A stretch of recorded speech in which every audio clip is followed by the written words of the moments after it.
Welcome to the show, everybody. This is Hasta Abajo. Guys, we are so pumped for our guest today. My friend Jesse Garcia is here with us. You may know him, an absolutely iconic actor from Flamin' Hot, The Mother, and so many other films. Jesse, we are so excited to have you here today. Thank you for joining us. Oh, I'm excited to be here. I actually didn't really realize who I was going to be on the show with. I'm like, now that I know, I'm so excited. Wait, what? I didn't really get the details. They're like, oh, do the show. I'm like, yeah, okay, let's do it. I'm like, oh. Oh, that's my Peloton instructor. Yeah. That is amazing. That is amazing. Yeah. So we actually met because Jesse was like, yo, you're doing these classes, this is so dope. And I was like, oh my God, you need a Peloton. He's like, are you sure? And I was like, yeah, absolutely, you need one. And now he has one. And I'd like to say that I contribute to how he trains for his roles. Wait, so I have to, while we're on this Peloton subject matter, Jesse, which are your favorite classes of Cami? Is it like the true on reggaeton rides? Yeah, man, they vary. They're all good. You know, they go hard. The Spanish ones are really good because I think a different side of your personality comes out. Oh, that's true. That's true. There's a lot of 100% vocabulary. Very educational vocabulary. Very educational. Yeah. Don't repeat anything that I say in my Spanish classes is what I like to tell people. Yeah. Jesse, thank you for joining us. Who, by the way, you just released a new movie and you're currently working on a top secret role, which might not be so secret until right now, as you're about to share with us a little snippet. Yeah, Alexander, a Terrible, Horrible, No Good, Very Bad Road Trip. It's out right now. That is a tongue twister. I don't know how. I mean, you're working on the film, so you know how to say it quickly. Can you say it? Yeah, well, I did the first. I was in the first movie. It's not a sequel by any means, but the movie I did before was Alexander, a Terrible, Horrible, No Good, Very Bad Day. You had a small role in that, right? Small role in that, yeah. Not really related. I say that they're in the same universe, but they're different timelines. So that's me in that timeline, and I kind of I don't think it made the movie, but I one of the producers and I kind of figured out a way to do a little Easter egg where I was an animal wrangler in the first one, and I wore, I think, leopard pattern or zebra pattern pants, like pajamas one day, and then with Crocs. Sexy. And I did it. Yeah, I did a thing just so honestly, it sounds like something I would wear. Yeah. Facts. Yeah. So that was a little nod to the past role that you had. Nod to the first one, yeah. Yeah. Wow, that's amazing.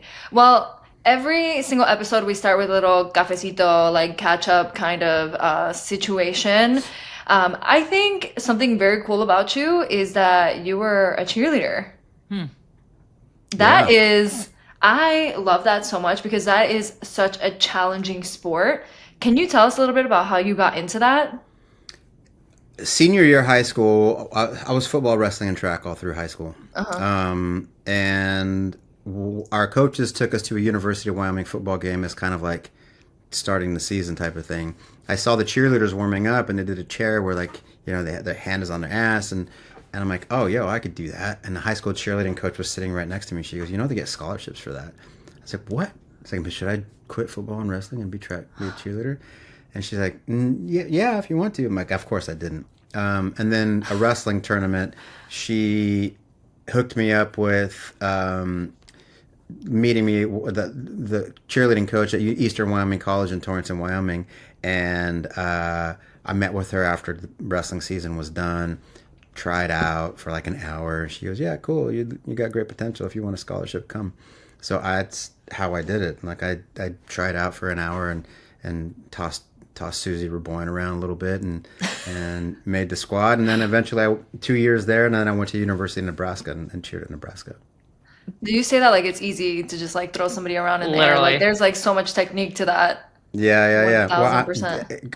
And I was small at the time too. I was 155, 160, and now I'm a grown ass gorilla. But yeah. Were you? So you were the base? Yeah. Wow. Yeah. No, he was doing the back leg grabs. Yeah. That is incredible. Wow. Yes. Could you still do that if you needed to? Yeah, I mean, it's not dissimilar to what is it, the yoga that people partner yoga? Oh, yeah. Yeah, What's it I called? don't know the name of Yeah. it, but I forgot what it's called. partner yoga. Yeah, I know what you're talking about. Yeah. Yeah. So when we talk about Rawlins, Wyoming, what was that like growing up in Rawlins in the city? So I grew up in a smaller town called Hannah, which is about 800 people, kind of middle of nowhere. It's a coal 800 mining people is town. crazy, Crazy, yeah. Yeah, it's like most city blocks. right? And that's how many people I'm in were New York that right town. now, so that's it's That's like a your building. That's the building. no, literally. Yeah, 100%. it's like it's funny. It's like small towns like that. It's like you don't lose your boyfriend or girlfriend, you lose your turn. Oh my god. And that's how it was. People would break up, and they would, people would fight each other over whoever got, the relationships next, and Oh then my god, they the keep chisme was probably piping like Oh, hot. everyone knew each other's business. You It knew was everything. everything. Was Yeah. it What's like the spiciest thing that happened in town? love? I mean, everyone had kids. Everyone had kids. Young people having kids. Right. So I grew up in a small town of like 800 people. Mm-hmm. You like that deflection? Yes. He's like, Trained. I'm not gonna tell you. He's like, Trained. actually, it was about me, and I'm not gonna tell you. Yeah, no kids here. A small town of about 800 people is a coal mining town. The coal mine has since been retired, and I kind of made my parents move to the next town over, which is Rawlins. Rawlins is about 45 minutes away, and there's 7,000 people like in that town, a little over. And because I wanted to join sports, I wanted to do sports. I wanted to be like I had a lot of friends there. It's just a bigger town. It's not really a city; it's just a town. And was there all through high school and played football, wrestling, and track. Had a great time. It's a small town. Like it's like everyone knows each other's business, and it's it is what it is. In comparison to the population, what was the Latino community like? There's actually quite a bit. There's the South Side. It's like it's always South Side. It's across the tracks where all the Latinos, like a lot of Latinos, stayed. Not to say that there wasn't. Yeah, not to say that there wasn't some affluent Latinos on the north of the tracks, but there was there's a big population of Latinos on the other side of the tracks, which is where I lived and grew up on that side of town. But there's a lot more than you would think. Fascinating. And your parents immigrated from Mexico, correct? Or did My dad Okay. did. My dad did. My dad immigrated. He's from Zacatecas. I think it was 14, 15, something like that when he immigrated. And then met my mom in Wyoming. My mom and I were born in the same hospital. Wow. Rawlins. Yeah. That's cute. Meli put on a very special shirt for you. I did. I think you're really gonna like it. Hold on. Show him the back. Let's see. Mexico is the shit. Hey, a huevo. This was gifted to me. This was gifted to me one day. No, I'm Colombian. No, she's from Colombia. Okay. Colombia, so that's love. That's great, man. on. We should all be waving the same flag anyway. Yeah. That's true. Yeah, should be supporting each other. Yeah, 100%. Did you find it more challenging to train for like football season, wrestling season, or was it more challenging for you to train for cheerleading? I learned more in cheerleading. I learned more. When I went to Nebraska, I trained in the same facilities as the football players did. Yeah. And so I got huge. I mean, I'm not much smaller than now as I was then, but I'm just different. I'm built differently now. But that's where I learned how to lift. That's where I learned how to power lift. That's where I learned kind of more of the CrossFit-y circuit training style with heavy lifting. And I got huge. I was a big boy for a 21-year-old and throwing these girls around and catching them. But football and wrestling, they were different. If I'd have known some of the stuff I know now, right, for training of football and wrestling, I'd have been a monster. Because I was starving myself for, the whole season. I got down to 126 at one point in my junior year. Why? Oh. Why were you doing that? Didn't know any better. Oh, Didn't know okay. any. I Wow. didn't know Just any better. burning calories and not consuming enough. Yeah. Just not eating, ruining my metabolism. It's just like a bad thing that I think wrestlers do. They're thinking that they need to Right. be smaller to be stronger. Yeah. And once I Or remember, to like make weight. yeah, I lost, I think 15 in 4 days one time. There was 1 week I lost 15 in 4 days. Dude, That's that is insane. Like wrestlers, boxers, like that's a whole nother world. And then I gained 11 overnight. Oh my God. How? That's wild. Chipmunk face, just kind of little, like all the wrestlers, they turn into chipmunks as soon as the season's over. Oh my Like gosh. the ones that dieted. Now I have a question for you. Now as you have like different roles, have you had to like drop weight like a lot for the different roles that you're playing, or I mean, some they tell you that they want you to be in shape. Like quinceañera back in the day, they just, they wanted me kind of to be a gay sex symbol. So I had, a month to train to get to wherever I could get to. So I did what I could. And again, if I'd have had the information then as I do now, it wouldn't have been as hard. But even though it doesn't look like it and I was still chunky, I lost probably 15 to 20 for Flamin' Hot. Just because of COVID, I got fat. And then now, the one I'm working on now with on Odyssey, it's, they said, there's very, very little time to prep for it. Like I had a week and a half, and they go like, oh wow, like your arms and shoulders are going to show a lot. So if you hear some, if you need some help, let us know. so then And you luckily did shoulder press for 8 Yeah, minutes I've actually straight? I've put on a little bit of weight since we started the show. Lost a little bit of weight and put on a little bit of muscle. Just because I've been lifting. I don't normally lift a ton. I don't really lift. I lift maybe once or twice a week normally. I then do Pilates and spin and then yoga to try to stay actor. Pilates? I went to Pilates yesterday. I was Me like, too. I'm gonna die. I'm Same. gonna die in Pilates. I don't know if It's you're. hard. It's hard. So I like it. hard. Yeah, the slow 4 counts and four down, 4 up. That shit's hard. I think like the worst part is just, at least at my Pilates class, the first 10 minutes is just like core activation.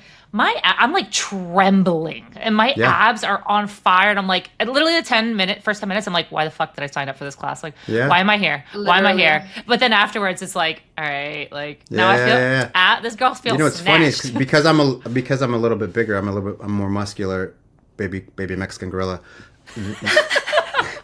I walk in and sometimes I feel like the instructors are like, oh, okay, look at this meathead walking into the class. He's gonna But you die. slay? But I fucking slay, dude. And Come I- on! Yeah. I'm telling you. Love and then it. they go, and then at the end they go, fuck, you're strong. I'm like, yeah, motherfucker. Like Yeah, what do you think? I do shit. Yeah, no shit. I love that so much. I have to confess, I also feel that way because I like lift weights, and like the girls that are like actively like in Pilates classes, they're like a very specific like body type, and I show up and sometimes I feel like I'm like, the more built person there, and I'm like, I just look like a meathead in Pilates right now. It just feels that way, like whenever you're doing anything like, and but it makes me very happy and proud to see that like other people are also going to Pilates, no matter the build. I love Pilates. Yeah. It's a hit. You know what's hilarious? Like I have an athletic body, right? And so like I have a 6-pack, like all this stuff. And yeah. so Okay. Come on now, tell us more. and like I get in there and I'm like holding these planks and stuff, and like all these people next to me are holding these planks, and I'm literally like Shaking. I'm like, don't drop, and then I drop, and I'm like, fuck. It's all Yeah, aesthetic. it's different when the fucking sled is moving. Yes. Yeah, for sure. it's different. It's all aesthetic. Meli's not strong at all. She wasn't an Olympian. You were an Olympian? Yeah. Yeah. For what? Soccer, football. I mean, Cool. if nothing here like gives it Oh away. yeah. Oh, okay. Yeah, the Yeah, backdrop. if I was a little bit more observant, I would have noticed. Yeah, for Colombia soccer, but Very cool. Like you, my parents also immigrated here, and I got to represent. But Colombia's crazy about soccer. Like they take that shit serious. Yeah, And Argentina? even more. Come Yeah. on. But I do love, Meli, I've told you this before, but the love that the Colombia women's team is getting is amazing. Yeah. I'm really happy about that. Yeah, absolutely. While we're on this subject of soccer, because I could be here all day. Jesse, are you a fan of any? Well, one obviously sport, but are you a fanboy of any team? Fanboy, no. Like I always wanted to play soccer when I was a kid, but Wyoming doesn't have a soccer program, football. When we lived in Colorado, we just like my parents just didn't have any money like to put us in any kind of soccer programs because like if that's not in a school program. Also, I was in the second grade. If it's not in a school program, there's no way my parents were going to be able to afford it. Plus, you know, my parents were a little overprotective. They didn't want me getting hurt, and whether it was because they were actually scared that I was going to get hurt, or they didn't want to take me to the doctor if I got hurt. Yeah. Right. So I can't fault them for any of that stuff. But I do love soccer. I go to the LAFC games here, cool. You know, a lot. Some of my buddies are owners, and so I get good seats. And then Austin too. I have some friends that have some suites, and I go to the games over there, the matches over there. If I get invited to something, I'll go, but I don't really take the time to watch sports because for me it's like I don't care enough. I'm not invested enough into a certain sport for me to take 3 to 5 hours a day on a weekend when I could be doing other things or going to the movies or something. Yeah, I was gonna ask what else are you doing? Yeah. Going to the movies, a yard sale on the weekends. Oh, you can find some really good stuff on a yard sale, especially in LA. Yeah. Now I got to get rid of shit now. I got too much stuff in my room. What is the craziest thing you've purchased at a yard sale? Craziest? I mean, I buy knives. I have a thing for knives. Whoa. I do love knives. Oh my God. Okay. You have to go to Argentina to get some knives. That's true. I got a gigantic pencil. Oh. Does it work? Yeah, it's like look at that lead. Wow. It works. It's like the length of your body horizontally. That is a very large pencil. That's a very large pencil. I like buy pens. Like I have a thing for pens too, like writing. I don't know why, because it's like a lost art. Nobody really writes anymore. That's true. A good pen goes a long way, though. Camera gear. I'm always looking at camera lenses, even if it's not compatible with what I have, I can always buy an adapter. Like I shoot a lot. Yeah, random stuff like that. Like a smoke machine. When I'm gonna need one. You never know. You never know. Just photo shoots or something. I'm like, I'm just gonna make it moody in here, like a little like fog rolling across the bedroom floor. Love that so much. Jesse, we were talking, I believe this was off camera before, but you said you haven't drank in 25 years. And, you know, I feel like this is also something our generation is really hanging on to, like not drinking as much, taking care more of your body, health and wellness. Can you talk to us more about that decision when it happened and then how your life maybe has changed because of it? Well, really, I never had a problem. It was mostly kind of off. I did party pretty hard. A lot harder than my parents think I did. My mom thinks I did. I mean, didn't we all? Yeah, seriously. Yeah. I was saying to my parents, I'm like, it's your fault that you made me grow up in Miami, okay? That's not my fault. That's your fault. Cami was at the club at like 15. Yeah. No, I started at 14. I started drinking at 14. I feel like it's about normal, isn't it? I don't know. Yeah, ish. I don't know. Some like Wyoming, it's normal. I would go party with my friends. And I really don't think my parents ever knew. There might have been one time I came home 6 a.m, like half of my like hair back here, I have shit all over my face, and I was just trashed. I got grounded. I think that's the only time I ever got grounded. My parents were so disappointed. It's your fault for making me grow up in Wyoming. Yeah, exactly. And then, what else am I supposed to do, Mom? Mom, I'm taking turns. We're taking turns. I stopped for a while when I was in Nebraska, when I was going to school in Nebraska. So I always kind of just felt like I wanted a healthier lifestyle. But then, it's college. My friends were like, dude, you're in college. Just have a good time. So I did. And then when I moved to Atlanta to start studying acting, the last time I partied, I went to a Labor Day weekend 2000. I went to a party at my friend Dan's house and just had the best time, but I got hammered and I drove home. Oh. And I didn't get in an accident, and I realized on the way home that this was really stupid, and I had a friend with me, and like, this is just bad all the way around. Mm-hmm. Yeah. And it wasn't that kind of made me say I'm going to stop, because I'd been playing with the idea of stopping for a while, and really what it was, and it had a part. Like, I'm sure it has something to do with it, but I just decided that it was more important for me to have a healthy lifestyle, for me to focus on acting and filmmaking, and if this was what I wanted to do, I wanted to be focused. So I stopped cold turkey. I stopped drinking after that Labor Day weekend party, 2000. I had about that much off the top of a glass of wine that my buddy Judson gave me on a Thanksgiving day. Apparently it was a very expensive bottle of wine. I got tipsy off of that. It's like one of those ones where you're standing and you kind of can't stop moving. And I'm like, oh, this is terrible. I went and took a nap and came back out an hour later. I'm like, all right, that was it. That was the last little sip. So almost 25 years ago. And I've had accidental drinks since then. It looks like my water and it's soda and vodka or something like that, or someone's given me like a kombucha with champagne one time, and like minor drinks, but nothing. Nothing. I have a feeling I would like it now, so I don't, and it's just not important to me. Thank you for sharing that. I know, especially one of the, I guess, decisions that you made, like driving. I think we've all probably have been there at some point in our lives. And I like to touch on the matter just because in the lives that we also live, like whether it's on camera, on TV, you're an actor, Cami's an instructor, like we're always at these like social events and parties, and like the peer pressure is real, right? It's so hard. It's not actually. It's not. Like we tell ourselves it's hard, but it's not.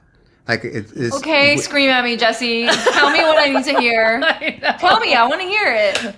It's not that No hard. me grites, but grítame. Come on. You just have to make. For me, I just like my argument is like you just have to make the decision that this is more important to you than satisfying other people's insecurities about needing to have a social lubricant. Oh, that part. Damn, that's what I needed. That's what I needed. Spit facts. Honestly, one of the best, like, I'm not going to say that I don't drink because I do, but one of the best things that I have done, though, is, like lessen the amount that I drink. Like, I don't drink often.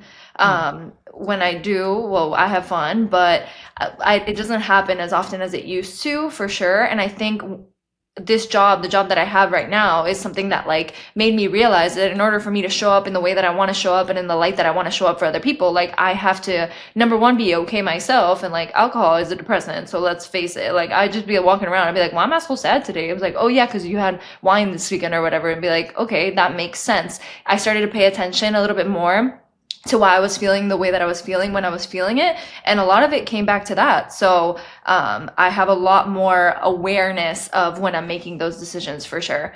Yeah. And it's funny because over the past 25 years, the amount of people, the amount of friends, even like acquaintances or people I don't really know that come up to me and say, dude, I stopped drinking.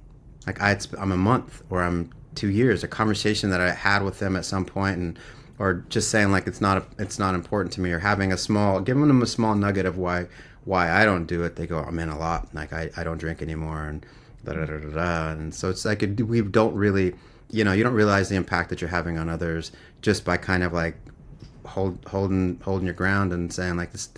I don't need to drink to have a good time. Also, if it's that kind of party, I can go home. Like I don't need to be there. Isn't sleep so great? Oh, I wish I knew what that was. You don't sleep? You don't sleep? Yeah. It's the worst. No, why? I'm on. Last night before was kind of the first night in probably 2 months that I only woke up twice. My sleep is so bad because I can't. I'm on. My time's all messed up because of travel. Because travel, and That's tough. I was just in Greece like a week and a half ago, 2 weeks ago. Now I'm getting ready to go to Italy on Monday. I know my life is so horrible. But it is hard. It's taxing. It's tough. Yeah. And then it goes from like shooting schedules. Like it's not a normal job, so we can go from shooting normal hours on Monday to adjusting to Fridays. It's like we go home at whenever on Saturday morning. So Camila asked me this because I also travel quite often as well, covering soccer games all over the country. And one of the questions I get is like, how do you stay in a routine? You know, and I try to prioritize one, it's like sleep, and then two, like, can I just get a workout in and get it in before the craziness pops off? So how do you do you have something that's just like you have to keep part of your routine because it's so hard to even have one? Yeah, like even when I'm working, like I'll like in Albuquerque, this last time when I shot Alexander, made friends with the gym owner, and he was real excited to have me in the gym. Then I got Eva to come to the gym, and she stole my trainer. So he would open the gym for us. He would give us a key, and we can go in at like 3 or 4 in the morning, whatever we needed to go. So for me, it's like getting even if I'm just in the hotel doing 30 minutes of yoga or doing something to where I have I can say that I did a little bit. There's a couple weeks ago where it was just the shooting hours are brutal, and it's just like, but we also got a lot of hiking in during the day because it's a very active movie. So I didn't get any workouts in that week, but I like to try to start the day with something, even if it's 20 minutes, 30 minutes. Ideally I get an hour to kind of do my thing, but you don't need that much. Same. You don't need that much. Sometimes just a little bit, just like get the heart rate moving, especially after like being on a plane for a very long time is what saves you. But it's so hard to like get it in, especially like immediately after a flight. After a flight, I'm like, I just want to vegetate. But getting it in makes me feel so much better. Yeah.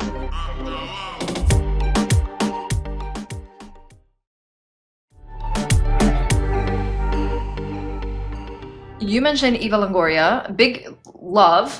Which Latina doesn't? And if they don't, what's wrong with you? Love the woman. You worked with her. You worked with J-Lo. Like, what's it like working with absolute powerhouses, Latina women who have literally fought their entire lives to build their career, literally like with every ounce of energy they have in their bodies, and now you're standing next to them? And like yourself, Jesse, I mean, I think Latinos as well, just to add to what Cami said. Yeah. Well, those two specifically, I mean, they are both powerhouses, and they both built their own empires in completely different ways. Eva and I know Eva better than I know Jen, but Eva and I are kind of like cosmic soulmates. Like we've known of each other and met each other on different events over the years, but it wasn't until we did Flamin' Hot together that we kind of realized how much we had in common and what we like our, you know, we send each other weird shit on Instagram, aliens, and kind of like, you know, Antarctica The weird portals memes and that like nobody else would understand. Yeah, then we're like, yeah, I know. I was like, what do you think it means? What do you think it means? We at the end? Is that what does it mean? What about the solar eclipse? Is it gonna happen? What happens? It's like the inside of the inside jokes. You think it's like a time shift? Do you think it's gonna be real after this? What's happening? Is that normally you guys, or is that like jet lag on all cylinders? No, it's like we're weirdos. Like, we're weirdos. I love weird people. They're the best. Yeah. The last movie I did with Eva Alexander, the director said, and it was funny because he told us this like when we were doing press. He goes, Eva and Jesse alone are a dream. The two of them together are such fucking trouble because her and I are a nightmare. Children. Do they have to wrangle you on set to like? Oh, constantly. Like where are Jesse and Eva? Like they're over the hill looking at rocks. Looking at rocks. They're looking at Talk rocks. about aliens. Yeah, like I found this one in Albuquerque. We're looking at rocks. This is it's really pretty black rock. I love this. I also take rocks from like different places that I go visit. So yeah. But Jen, you know, like they all like the work means so much to them, right? And Jen and I had a really great time too, and they just want the work to be good. And the two movies we were working on a completely different genre. So her and Jen and I were doing The Mother, which is a big action drama, and that's kind of the tone of the set, you know. So we're just trying to we're doing the best we can to get the scene right and kind of like figuring things out as we go. They're both kind of like powerhouses that have built these empires that you know everyone looks up to. Mm-hmm. Totally. Were you at Eva Longoria's? Was it her 50th birthday No, party? I was still in Greece working. Okay. Yeah. You missed the party. I did. I have a question for you because, well, we're gonna get into your story a little bit more because I want to know like how you transitioned into acting because we covered cheerleading and then you all of a sudden were in Atlanta, so we have to talk about that. But right now, where my head's at is like, do you feel pressure as you're doing these roles for these Latino films that are representing, you know, like normal American families rather than like narcos or like Latino families that are doing something illegal and that's why they're successful? Do you feel pressure to like make these films good or make them like be the representation of future Latino films? Every movie that I do or TV show that I do, I want it to be good, right? So like Narcos, I think it's mostly within a Latino community that gives they give Narcos a bad rap because it's glorification of the cartel life, sure, but it's also telling a story. Right. You know what I mean? And the jump and the platform that it gave so many filmmakers and so many Latinos and Latinas on that show to come off of that and be very successful is astronomical, right? Absolutely. Tenoch coming out and being part of Black Panther, and he's coming back to be in a Doomsday, and a bunch of the actors and coming out to be in very successful TV shows and movies and within Mexico, within the Latino and Spanish speaking market, and crossing over and being like a Alejandro Eda in Horizon, right? Like he's killing, like he worked with Tom Cruise, like everyone's doing really great work. So I think shows like Narcos, which was a great show, it's not meant to be a documentary. It's not meant to be like telling everything exactly because some of it's glorified, some of it's embellished a little bit, and it's for me it's like take the win, learn and move on and do better next time. Yeah. Because the show was great. It was very entertaining. Most people loved it, including Latinos, and there's a lot of Latinos that didn't like it. I went to an event, and there was like a handful of us from Narcos were invited, and there was a couple other Latino shows there that everyone talked about all these other shows, but no one gave any love to Narcos. And I go, I see you guys, but I think you're wrong. And I think we deserve our flowers too. The Narcos, even if it does kind of glorify the cartel lifestyle a bit, it still doesn't make it so that it didn't exist, right? The show, the life exists, and it still exists right now. Retelling the story and giving Latinos a platform to showcase their abilities and their filmmaking abilities, their acting abilities, and come on to be stars. It's great. I'm all for it. Take the win. You know what I'm saying? So when I feel the pressure to I want to make good movies and good TV shows. I do want to make universal stories that everyone can watch, that everyone can feel good watching and feel like they relate to, which I think Flamin' Hot was one of them, and I think Alexander's another good example. That just Alexander's based on a Mexican-American family on their journey to Mexico to discover themselves, but amongst a bunch of comedy, right? Yeah. And it's nothing's hitting you over head with it. There's no agenda. There's no politics in it. It's just like a normal family trying to figure out who they are and who they are within their family and discovering things along the way and kind of moving and learning and keep going, right? Just like any other family. Yeah. I personally also watched Narcos and I thought it was very captivating, very well made, obviously very successful. But you do see a lot of dialogue about that online as well. So it's very interesting to hear your take from somebody in the industry as to how you see it being an opportunity for Latinos in the space. Look how many, it's the proof is there. Like, look how many of those people have amazing careers right now. Like they were, they weren't very recognizable or hadn't done very much work before the show. And now after the show that they've been in Narcos, everyone has a pretty great career. Yeah. Everyone's like either they've turned into directors and filmmakers and writers as well as actors. And they've become names and kind of entities within that market. And some are crossing over. It's silly not to take the win and keep moving. It's interesting, that perspective. we skipped through all of your acting story. We went from Nebraska, where you were cheerleading in college. You majored in exercise science, is that correct? That's correct. Yeah. Respect.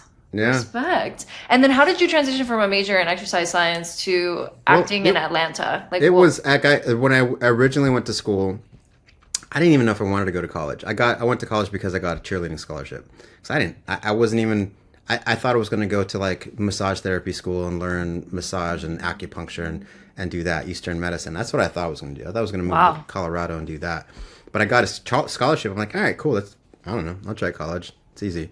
So I went computer science. I hated it. Then I went computer applications. Then I went general because I was just like failing all the computer stuff. And then picked exercise science when I moved to Nebraska. The thing I wish I would have done, and my advice for young people, if they're deciding to go to college right after high school, which I think people should travel and kind of like have a little bit of a life before they go to school. I say take 2 or 3, 4 years. I think school is kind of wasted on the youth because we're forcing young people to figure out what they want to be with their lives. How are you supposed to know? Yeah. We don't know. They're not supposed to know. And you can't know. afford it if you don't have a 100%. scholarship. It's Literally. insane. 100%. And college might not even be right for you. I mean, the idea of having a tradesmanship and learning things physically with your hands and something that's tangible is starting to be lost. I digress. But I wish I would have done, what I wish I would have done in college is not worry about a major, even though exercise science and is actually still holds kind of like a very prominent aspect of my life right now because I'm such a nerd about all this stuff. And I was a personal trainer for many years.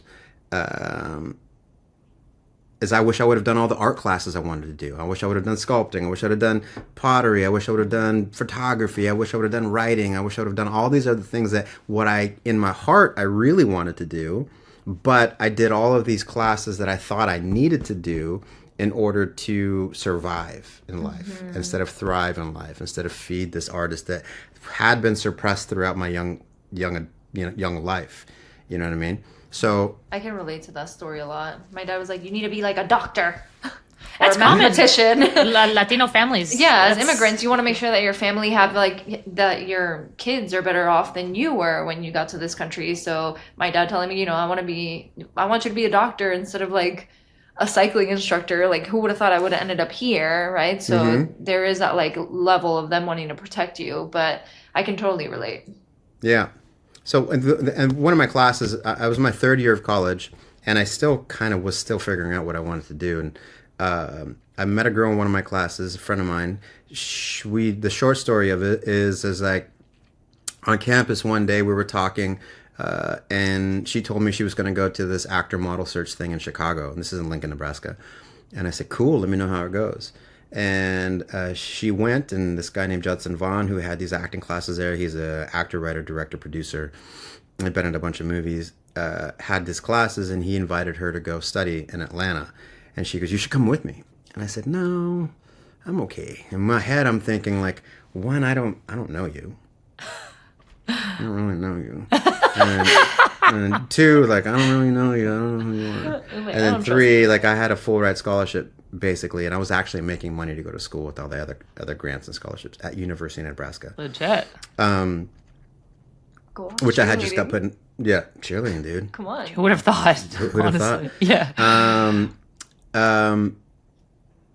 And then I end up going to one of like these actor model search things, knowing damn well I'm not a model. But What? Excuse you, watch your mouth. Don't talk to my friend like that. I'm sure there's many people on the internet that have something different to say about I that. know there's the Mexican gorilla market out there somewhere. Oh my god. Dad. Traps for days. I bet if I look up Jesse Garcia, Zaddy, Many, a thread will pop up. Cami's Thank you really so good much. at finding Reddit stuff, Reddit conversations. You probably all over Reddit. I probably got some wiki feed out there somewhere. But I went to one of these things, and of course I didn't get picked for anything. But I go, what's this? For some reason they gave me the bug about acting. So I called her up. She said she's been talking to Judson about me. I talked to Judson for 45 minutes. within that phone call, I decided I'm going to drop everything in Nebraska, move to Atlanta. A week later, I was in Atlanta. Like, I drove to Wyoming, told my parents I was moving to Atlanta to study acting. They go, huh? Okay, well, let us know if you need any help. I go, huh? And then I go, because my mom freaked out. I wanted to move 3.5 hours to Wyoming, to Eastern Wyoming College. And then I'm moving across country. She later told me she thought I'd be gone for 6 months and hate it and come back. Is this a common thread for you? Because you were like, oh, I hate computer science. I'm going to do exercise science. Like, I don't want to do football. I want to do cheerleading. I don't want to, like, go study this in college anymore. I want to be an actor. And, like, whatever you, like, commit yourself to, you also are, like, successful at it. Sagittarius. There you go. Me too. Okay, I know. Sag. I sensed it. Yeah. Okay. So I moved to Atlanta, Georgia. I picked up this girl, Jennifer. I moved to Atlanta. We drove straight through. It was like 17 hours.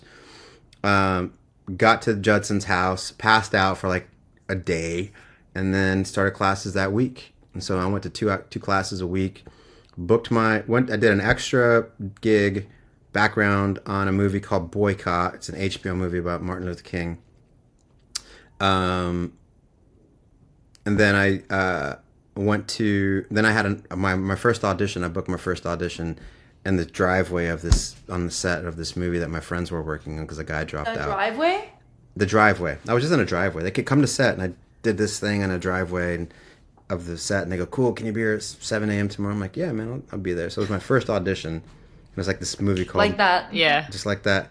I'm like, oh, this is how you do it? Come on, let's go. Yeah. You're like, I'm in. Yeah. I'm an I actor. don't think I'm an my actor. Sagittarius powers go that deep, but Oh, I bet you they do. I bet you they do. you gotta teach me how to tap in. Yeah, so I was in Atlanta for 3.5 years. I kind of like got out of Atlanta what I needed to at the time. So it wasn't the same market that it is now. Moved here to LA in December of 2003. Kind of kept going with the internet submissions, like online castings and short films, and trying to get myself in the door somehow. And ended up seeing a breakdown for this tiny little movie, non-union movie called Quinceañera, and I submitted for I knew who the casting director was because I did a workshop with him in Atlanta a couple years prior. I said, "Hey man, I'm in LA. If you haven't read, if you haven't found the lead guy, I'd love to read for it." He goes, "No, come on in." And I read for it, and I got it. And the movie ended up going to Sundance in 2006 and swept the awards and started my career. Love it. Wow. You know that I just shows like you had that, I guess, determination, but also courage, because you wrote, right? The casting director, you wrote him. Like, yeah. Really, it's like you shoot your shot for an opportunity. Similar, Camila as a Peloton instructor, because she literally wrote the CEO at 5 a.m. one day, and then got a response at 9 a.m. And look at her Whoa. now. It's insane. Yeah. So like, Yeah. if for our listeners, like it's just so incredible to hear these types of stories where, like, you just kind of like, heck with it. I'm gonna write it, and if I get a no, it's a no. But if I get a yes, you never know what this can lead to. Yeah. I have a couple of buddies of mine who've like cold emailed people or cold texting people like, "Hey man, what are you doing? What's your movie? I want to work on your movie." And like, yeah, Cold all right. texting? Yeah, dude, it's fun. Never. But my buddy has probably the most gigantic balls you've ever seen in your life. That's a little scary. Yeah, but good for him.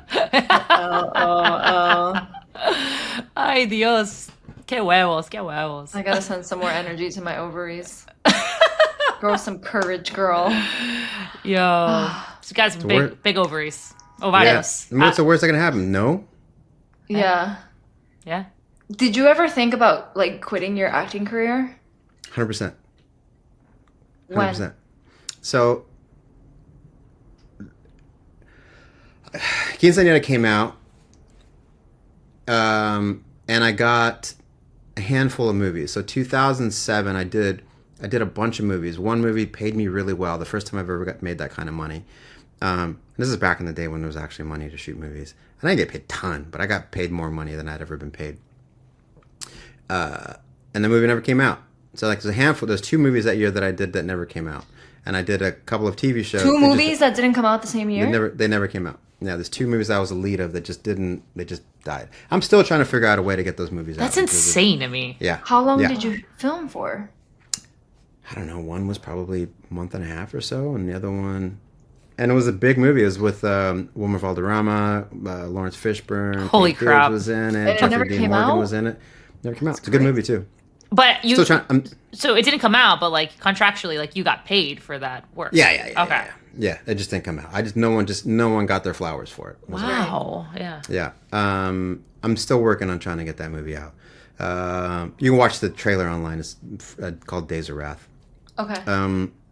And then 2008 happened, and there's a writer strikes and pending SAG strikes and the recession, and I went from having a decent amount of money, thinking the next year was going to be huge too, making more money, to start chipping away at my savings. And at the time, I was advised not to invest in certain things, and may or may not have been good information for me to have, because the market crashed, and if I'd have bought a house or something like that, I probably would have lost it. So for a couple of years, I got to a point where I ended up moving in with a buddy who didn't charge me much for rent. I got a couple jobs here and there, enough to kind of keep me in the game. And then I rented this apartment that I'm in right now, but then I couldn't afford to live in it. So I was couch surfing while I was renting this apartment out, so that I could have a few $100 in my pocket at the end of the month, for me and my dog. And I'd buy him food, and I'd buy me a little bit of food, and kind of like I'd house sit here and there. And one of my buddies, Brian, really, he was a savior for me at the time, and someday I'll repay him well. He kept let me stay with him for a long time, probably close to a year. Wow. And then a little by little, I started figuring out hustles like Airbnb stuff and renting out a room, and got back on my feet to where at least I didn't have to couch surf anymore. And then in 2013, I had a couple of auditions and ended up booking From Dusk Till Dawn with Robert Rodriguez. So I worked on that show for a few years, and that was amazing. That was probably one of the funnest shows I worked on too. And I learned so much. Like, all the action stuff that I do now is because of the training I did on that show. Like, Robert has his own thing, and I learned how to do the looks over the shoulder and kind of like do quick pose, like fun poses after a fight scene, or just do cool shit. You know what I mean? Like, because you, as an actor, Did you do you your see own fight scenes and a lot of your own stunts? a lot of them, but the stunts Right. are really important. Like, they came in and did some like the big falls and Yeah. falls off of buildings, but they really encourage us to do as much as we can. So it's mostly us on camera. But if Okay, like it's go off if it's stuff that cheerleading. I know, Literally, exercise I know. science. I know. But if The it's moral like of big this stuff, podcast is go off cheerleading. Eva was a cheerleader too. Oh, dope. Wow. Yeah. And then the show ended in 2016, and I did a couple of small things, but then everything dried up for some reason. Like no auditions really were coming in. I wasn't booking anything, and I thought maybe I peaked. I was like, was that it? Am I done? Little did you know. Literally. Am I done? So, and I talked to a couple friends about it, and there's like, no, just keep going, and like, but I was so in my head, and I was a bit depressed about it, and I thought my self tapes were good, and like I thought I was doing all the right things, and then one day I split my time between LA and Austin, and I was at my Austin house. I was working on something. I think I was outside working in the yard or building something, and I ended up having this conversation with myself. I go, okay, what's wrong? I go, I'm not working. I'm in my head. I'm not working. What am I going to do? Okay, what are my options here? I can quit. I can quit acting. Like, all right, what do I do if I quit? Well, I can build houses. I can do all the construction stuff that I'm good at already. I can sell cars. I can figure out other kind of internet hustles, like an Airbnb. I can find a way. I could do it. Will it fulfill me creatively? Not the same. It's different. And plus the money is different. Like the acting money, when the acting money is good, it's good. It's not always good, but it's good sometimes. And I go, okay, what else can I do? I go, I can direct, which is what I'm working on. But it's not immediate. It's starting over. Even though that I've been doing it at that point for almost 20 years, it's not the same. Like how a lot of actors get into directing is by being on a series. If they haven't shot their own movie, they're on a series, And at some point, the studio will say like, "Hey, do you want to direct something?" And they'll give you like you'll shadow somebody 1, 2, 3, 4, 10 times, and then they'll give you an episode and have people help you throughout the way, and that's how you kind of get into directing TV. I go, it's too far down the line. I can't. It's not immediate. It will happen, but that's not the solution right now. So So I asked myself. I go, what was I like when I first started acting? What was my attitude? When you first start doing something, the naivety that you have, you're green. You haven't had your heart broken yet. You're not calloused. I go, what was my attitude at that time? I'm like, I thought I was gonna make a difference. I'm moving to Atlanta. I'm gonna take these classes. I want to make I'm gonna do something cool. Maybe I'll be in cool stuff. Maybe I won't. Maybe I'll meet famous people. Maybe I won't. Like the whole unknown aspect of it was exciting, right? I'm excited to do things. Oh, I got an audition. Let's be excited about it. So I was, and I go, okay, who are the people I was looking up to at that time? And when I was 21 years old, I started when I was 21 years old in 2000. And a lot of the people I was looking up to are now my peers and my friends. And I thought about it, and I said, okay, if me meeting those people back in the day would have been super exciting. Like meeting Edward James Olmos, like the OG legend, who I ended up getting to work with, and now is a friend and a mentor of mine. I'd have been stoked, right? But meeting a handful of other people who are now my friends and my brothers and sisters to me, and I said to myself, I go, okay, if the 21-year-old version of Jesse Garcia were to meet the 2018 version of Jesse Garcia, how would the 21-year-old version react? Would he be kind of starstruck? Would he be stoked to meet him? Would he be like look up and go like, holy shit, that's Jesse Garcia? Like, what's the conversation going to be like? Like, would he be proud of him? Would he say keep going? Would he say like 100%? What you're doing matters? Like I without knowing what's going on in the head and the life of the 2018 version, right? Because everyone's got their own shit. We'd say you still have those triceps. Yeah, still got those triceps. Yeah. Gorilla you triceps. put that cheerleading to good use. That's such a beautiful take. So I asked myself, I go, would I be proud, would the 21-year-old version be proud of the 2018-year-old version? And would he go, fuck, if I could have any little bit of his success, that would be awesome.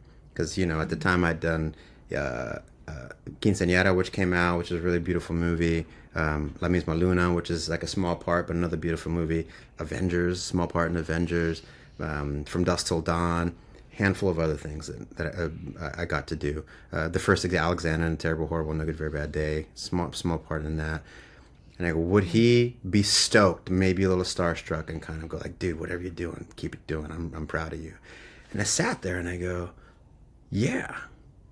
He would be so proud of like the 2018 version. And I go, okay. I go, that's it. I go, just got to keep going. I got to keep going. I can't, what would the 21-year-old version? He goes, yeah, live your life. If that's what you want to do and you want to quit, fine. But that's just part of the journey. So I had to figure out, it's like, okay, what can I be doing better now that I've gotten out of my head, now that I've gotten past, like, I'm not feeling sorry for myself. I'm not going to be depressed about this. Let's fix it. I got an acting coach, a couple acting coaches, Samantha Stiglitz, Lee Kelton Smith, who've helped me out a lot over the years. Took more time with my self-tapes. Just approached it in a different mentality where like this, like I'm always kind of like, if they like me, they like me. If they don't, they don't. Which is kind of how I am, right? And I have been for a long time. How old were you at the time when you realized this or made that decision? So it's 2018. 37, 38, 39. Love that. Yeah. Something like that. Yeah. I love that. I mean, it's like never too late to have that conversation with yourself and like re-spark that, I guess, not just like interest, but that belief in yourself. It's never too late. Forget. Forget. So many actors would kill to have a little bit of what I've had, And, I'm proud of what I've done. Not all of it, but I'm proud of 99% of what I've done. Man. 100%. You should be. You're a huge inspiration. Even that other 1%. Like, it's even if they're not my best work, I'm not super proud of the movies, but 100%. Wow. Like I was just saying, like you're a huge inspiration, and you, whether you like it or not, you represent something so important for the Latino community. You really have no choice. I know that you are proud of that, but it's really amazing to hear your story and to hear those moments of you like doubting yourself, and not just like doubting yourself, sitting in it and being like, okay, I'm gonna like continue to take a step forward. But I love that pause where you like re-established a career plan or a path for growth based off of actions, and like really you identified your areas for growth, and then you challenged them by taking action and hiring a coach that was going to be like, hey, you actually like, I wouldn't say you suck at something, but like you kind of suck at this. Like, can we make that a little bit better? Like, what can we work on to set you up for success? Because I feel like a lot of people, we get paralyzed when we get into these moments, and we try and we feel like we're like hitting a wall, but there are ways to, pick at that wall, even if it's made out of cemento, and like get over it or bust through it. Yeah, I mean, that wall really it represents ego. You know what I mean? Right. And that's what that is. It's kind of like me getting over myself and my ego, thinking I'm doing, I like doing it my way. And getting an outside perspective is not a bad thing. You may not always agree with it and may not be the way for you to do it, but just to have someone in your corner that will go, why don't you try this? What do you think about this? Like, how about this perspective? Yeah. You know what I mean? So like I'm doing lots of things now. I've like, it's so funny. Like as I've gotten older, I'm like, I'm going to take a hip hop class. Love. Oh. So I've been doing hip hop for like with my friend Kayla Jansen since September, October, something like that. Wait, hip hop class. Yeah, and it's very like I'm still going there. I'm like, fuck, I suck. But No joke. It's hard once you get out of it. Oh, Yeah. God, that makes me want to like do this again. So when I stopped playing soccer, retired from professional soccer, I moved to New York City, and like one of the first months there, I'm like, wow, like I'm in New York, like I could take like any class here, right? And I was like, you know what? And I saw it like on this app I used to use, it was like ClassPass. I was like, there's like a dance class that I could do. Keep in mind, like totally have never it's done so this humbling. before. Oh, and I was like, Yeah. do I do something out of my comfort zone? And I'm like, fuck yeah, I do. So I go and I literally like, when you look at yourself in the mirror and like everybody else is doing so good and you're just like trying to keep up with like, and I'm like, oh my God, I feel so dumb. But then it's also like so cool, like to do something that you're Yeah. scared of. Oh, Jesse, you just made me want to like actually do another class again. you should. You should, Meli. That But wasn't definitely your take only a video class. and definitely send it to me so I can post it on social media so that everybody can appreciate it. Yeah. Jesse, and now you're in the Odyssey, Yes. Tell us more. Christopher Nolan film. Yeah. You were just shooting. What I can say, it's epic in all ways. It's the scale of it is he keeps raising the bar. We're gonna see new things that have never been seen on camera, and it's it's the same as always. It's practical. It's it's as practical as can be, and it's the actors are all incredible, and it's gonna be epic. The hiking that you were mentioning earlier, is it a part of this? Yeah, just to get the set, really. I mean, part of it was set, but like just to get the set. And Okay. Some of it was just like they're like we're going real sets, real locations. Did you see where Christopher Nolan was taking a Jen Sherman class on Peloton, and she was talking shit about Tenet? Oh yeah. No, Please tell him that his friends at Peloton say hello. I will.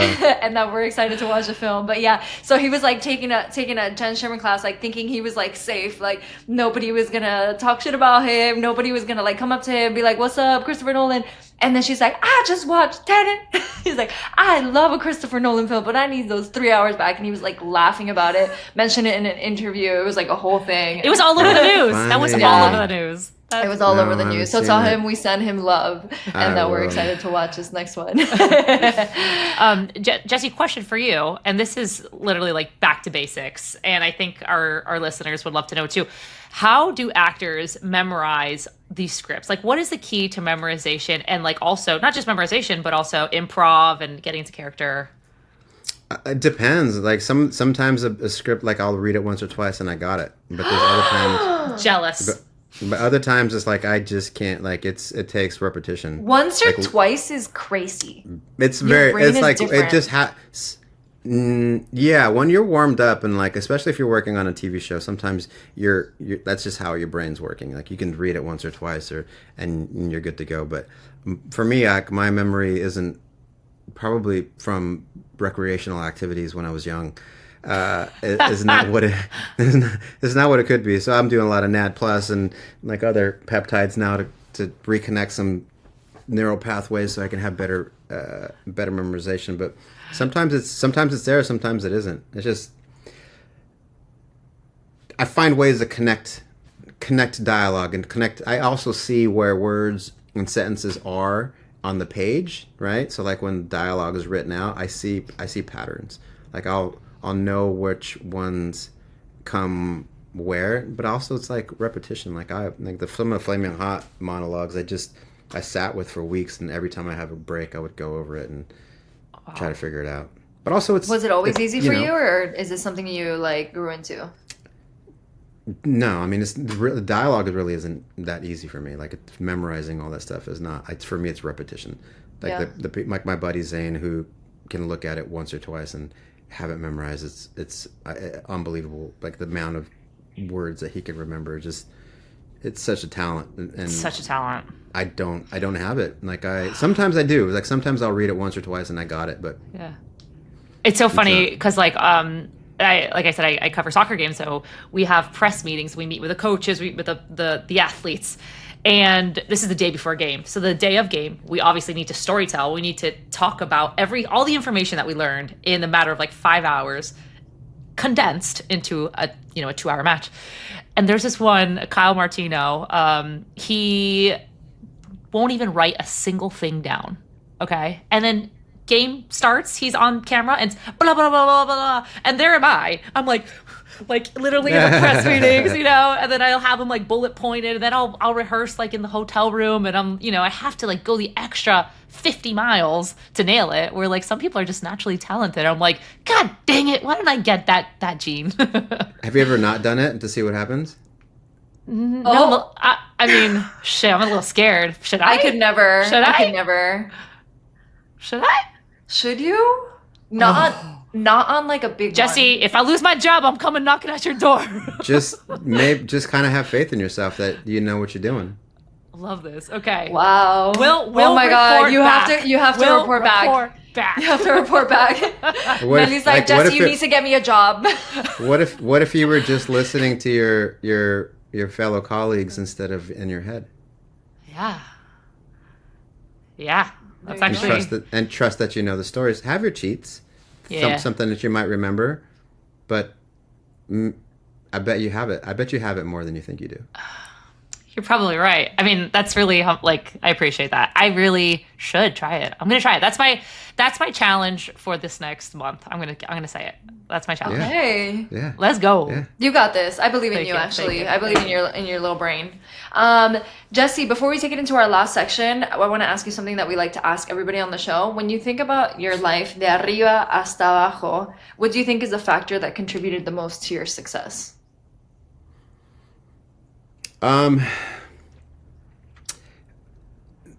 First off, it's a foundation of the training that I got when I moved to Atlanta, right? So Judson Vaughn at What Films doesn't exist anymore, but the foundation of what we did there is a big foundation of what I do now. I'm not a method actor. I'm kind of like the bare bones of it is like learn my words, say my words. Don't move shit around that I don't need to move shit around, and kind of also be free. Like not be afraid to make mistakes. For me, going to class and doing workshopping, any kind of thing where you're going in to learn, it's not where you go to be awesome. It's where you go to make mistakes. It's where you go to take risks. And when you do all that and you get comfortable with making mistakes and taking risks and seeing what works and what doesn't, I think the byproduct of that is becoming good. Even if it's becoming good at making that mistake, when you make that mistake, when you're on the spot, you don't fold. You don't kind of like implode when you make a mistake. I remember blowing a line on when we were doing the Avengers, and it was a big shot, like the cranes coming in and swooping down into the helicarrier and back on me, and I went blah, blah, blah, blah. And it was like toward the end of the take, I'm like, and Sam Jackson goes, "What the fuck you say?" And I go, and I laugh about it. But if I'd have been a little bit more in my head about it, I might have imploded and got worse and worse and worse as the day went on. But I turned it around, got it the next take, and whatever one they used. But so like for me, it's like, for me it was the training that I started with Judson, and then kind of finding my own way a bit, just finding ways of making things interesting to me. I think the mistake a lot of actors do, actors specifically, they go in to an audition or even a show or a movie doing what they think everyone else wants them to do, as opposed to I got called in for this audition because they want to see my version, right? They want to see my version of this, even if they give a comp, right? They say they're working for Johnny Depp or Benicio del Toro.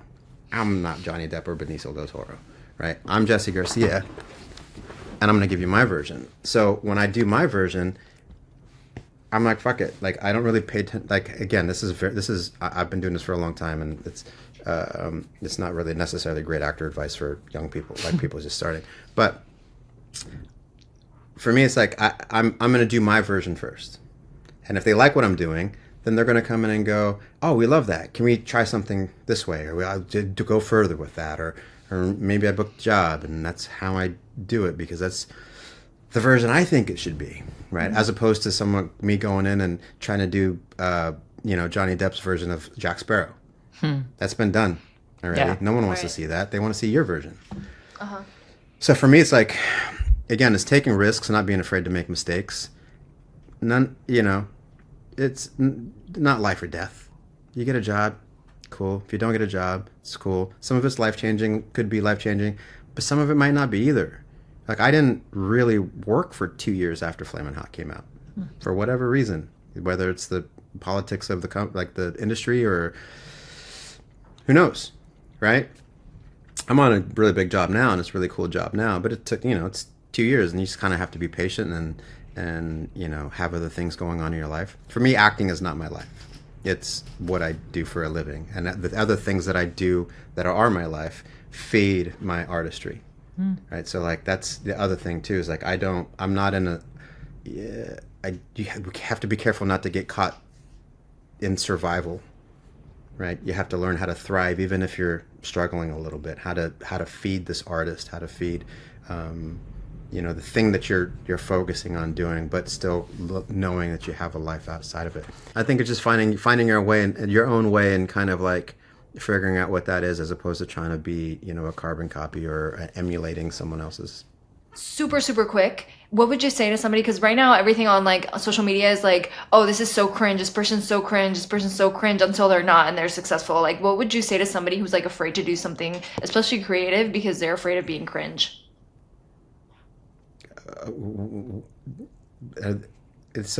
think social media can be so poisonous sometimes. If I'm trying to do if I want to, I think it's me putting on a hip hop dance video is cringe just for me, right? I'm not worried about what other people are thinking. It's mostly about me going like, oh man, I'm not ready to do that yet. But for people who want to, like, say they want to make a short film and they want to put it online, but other people are saying like, no, don't do that. That's cringe. Who cares? Like, whose opinion are you really, who are you trying to please? Right. No, we're on this, in this timeline for a finite amount of time. And if we're worried about what's cringy to other people, what's gonna, like, how other people's, like, the thing that we think they're gonna think is cringe in the moment, and if they do something down the line, they're gonna go, oh man, remember that work that they did back in the day? That was just like how they started out and where they were beginning, and how now you can inspiring. See how that goes. Right. Like, even like any filmmaker that you admire, any actor that you admire, everyone's done questionable work. right? Right. Or even Yeah. something that's like going like, oh, doesn't quite work, or that's interesting. That's not a great film, but it's interesting. You know what I mean? So who cares? I don't Who care. cares? Started from the bottom, now we're here. Who cares?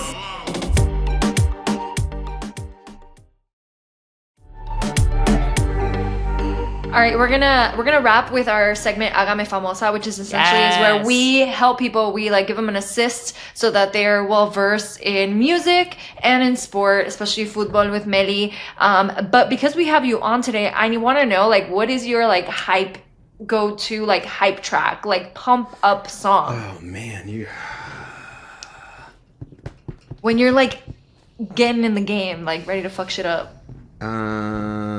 I mean, all of Bad Bunny's whole Facts. album right now. Absolutely. It's like it's Come on. April already. It's been 4 months since it's released, and it still It still goes hard. I know. Still It goes still hard. goes hard. Man, Ew? I have I have so many that like I have a list that I just kind of go through. I don't really know. I'm into Afro beats lately. Like I have been, but it's kind of like the thing I wake up and I put Afro beats on and just kind of starts my day. Good energy, But Afrobeats. anything hard and bassy. Well, let me put you on Eladio Carrion. We love him. He just dropped a new track, Him, HIM, and it is so lit. So if you haven't listened to it, get on it. Dope. And Meli, I took your Eladio Carrion Peloton class. Remember that, Cami? It So was lit. sick. Dreams. That's actually, Jesse, that's a good class you could take. One of Cami's class. For me, hágame famosa a ustedes famosos. For sports, the world of sports. This podcast is released in around May, June. So it's going to be a crazy summer of soccer. So coming up, we have like 3 U.S. women's national team games. There's 2 U.S. men's national soccer games. There's also the Gold Cup, which Jesse, you might be able to see Mexico against potentially USA, and the FIFA Club World Cup. So it's a summer again of soccer. I might age a few years after, like come August, but that's she will be. yeah. I love Taking all the going. I travel love tips. going. I love going to the matches. I think it's a lot of fun. Yeah. But unless I'm going with a purpose, I just don't. Yeah. Yeah. Like so, if I were to go, We got to get you to some games. I'll get you to Yeah, some we're games. gonna get Give me some you in games. person to the game so you Yeah. can connect. Cool. Yeah. Well, Jesse, it was such an honor to have you. I am so happy that you took the time to chat with us today. Thank you so much for everything that you're doing for our community, for my literal like Netflix Peloton and subscription, chill. Yeah. Well, yeah, that too. Thank you for paying my bills. That too. Her salary. For giving me amazing content to watch on my couch. No, really, you're the best, and I just love how humble and open you were in this conversation. So thanks for Absolutely. joining my us. Thank you pleasure. so much. I'm so like I was like, wait, is that Camila? Stop. I really had no idea what I was getting myself into. So this is awesome. Like it's our first time talking other than digital text. Yeah. Yeah. Yeah. That's amazing. Oh, well, thank you so much, Jesse. We really appreciate for jumping on, being so open, sharing all the incredible things that are coming up for you. We wish you the best. Yeah. Keep Thanks. on going. Keep on being that inspirational Latino que eres. So, again, thanks so much. This is Hasta Abajo, you guys. We'll catch you next time. Bye. Bye. Hasta Abajo is an iHeart women's sports production in partnership with Deep Blue Sports and Entertainment. For more podcasts, listen to the iHeart Radio app, Apple Podcasts, or wherever you listen to your favorite shows.